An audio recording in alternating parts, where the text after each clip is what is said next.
ప్రాణం పోయే సమయంలో మనిషి నోట మాట రాదు.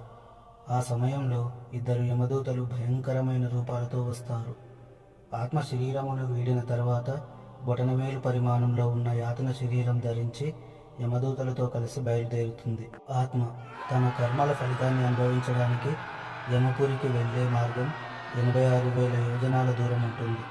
ఈ ప్రయాణంలో ముఖ్యమైనవి వైతరణి నది.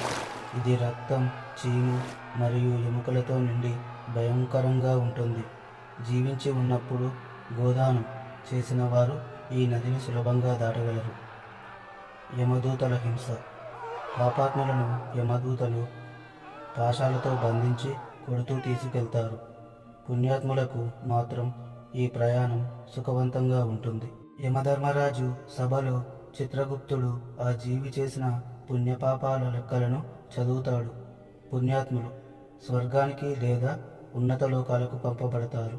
పాపాత్ములు వారు చేసిన తప్పులను బట్టి 28 రకాల నరకాలు, గౌరవం, తామిశ్రం, కుంభీపాకం మొదలైనవి శిక్షలు అనుభవిస్తారు.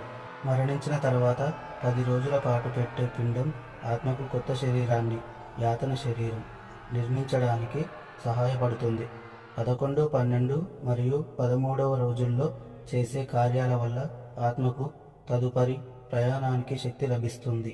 ఈ 10 రోజుల పిండం అందకపోతే ఆ ఆత్మ ప్రేత రూపంలో ఉండి ఆకలి దప్పులతో అలమటిస్తుంది.